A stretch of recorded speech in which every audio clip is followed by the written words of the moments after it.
Hello नमस्ते। फेरि पनि स्वागत छ तपाईँहरूलाई मेरो मिनी भ्लगमा। सर्वप्रथम थ्याङ्क यू सो मच भन्न चाहन्छु।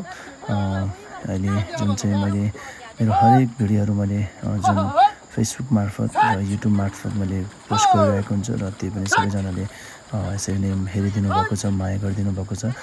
त्यसको लागि थ्याङ्क यू सो मच भन्न चाहन्छु। र आज पनि म फेरि तपाईँहरूमाझ यो छुट्टै यो जुन चाहिँ रोपाइँको भिडियो लिएर आउँदैछु। र अहिले देशको अधिकांश ठाउँहरूमा चाहिँ यो रोपाइँको समय चलिरहेको छ। र तपाईँहरूतिर सुरु भएको छ कि छैन? हामीतिर सुरु भइसकेको छ। र हामीतिर चाहिँ यो गोरुले मजाले जोतेर चाहिँ हान्ने असार गरिन्छ। र तपाईँहरूतिर कसरी गरिन्छ कृपया त्यो पनि आफ्नो लाइक कमेन्ट गर्न नबिर्सिनु होला। र आज पनि हाम्रो पर्वमा चाहिँ जुन म चाहिँ साथीको अर्को पर्वमा गएको थियो, जुन चाहिँ लगभग 3 हालो खेतको पर्वमा हामी 8जना केटाहरू र 8जना केटीहरू थियो। र जसमा चाहिँ हाम्रो केटा टोलीको चाहिँ अलिकति बुद्धिजीवीहरू, अलिकति एजेडहरू थियो र अलिकति बुढाहरू भएको कारणले गोरु जोत्नलाई अलिक असहज भइरहेको थियो। र मैले चाहिँ कहिले पनि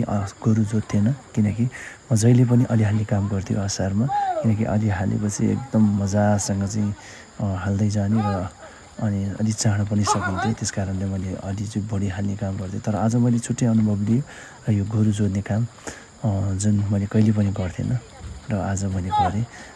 एकदमै थाक्दो रहेछ साथीहरू, किनकि यो गोरु जोत्दाखेरि र सोचेको भन्दा पनि गाह्रो हुँदो रहेछ। तर त्यही पनि यो गोरु जुत्दा जस्तो भयो, तर चाहिँ यो मै हाल्दाखेरि एकदम रमाइलो हुँदो रहेछ। तर हाम्रो यो गोरु चाहिँ एकदमै राम्रोसँग काम गर्ने, तर तपाईँको अलिक ढिलो हिँड्ने चाहिँ अलिक गाह्रो हुँदो रहेछ। हामीलाई चाहिँ अब महिलाहरूले केटीहरूले पनि हामीलाई पछि पाऱ्यो, त्यही पनि हामीले सक्दो चाँडो गर्न खोजेँ। तर त्यही पनि जे होस्, मजा आयो सबैजनाले मिलिजुली गर्दाखेरि। हाम्रो गाउँतिर त्यही हो, अब एकअर्काले आज तपाईँसँग अर्कोसँग, पर्सि अर्कोसँग गरेर हामी यसरी पर्व गर्दै एकअर्काको खेत रोप्ने गर्दछ। तपाईँहरूतिर कसरी रोप्छ कृपया त्यो पनि आफ्नो लाइक धारणाहरू, आफ्नो विचारहरू कमेन्ट बक्समा गएर कमेन्ट गरिदिनु होला।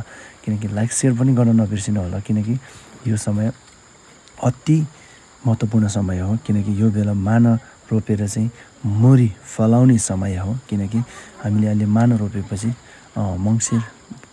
कार्तिक मङ्सिर पुसतिर चाहिँ हामीले लगभग 1 महिनाको मुरी उब्जाउने बेला उब्जाउने गर्दछ। किनकि त्यस कारणले गर्दाखेरि यो रोपाइ एकदमै मजाले गर्नुपर्छ, किनकि यसले हामीलाई धेरै सहज गराउँछ। र तपाईँहरूलाई कस्तो लाग्यो यो भिडियो कृपया लाइक सेयर गर्न नबिर्सनु होला। Thank you so much.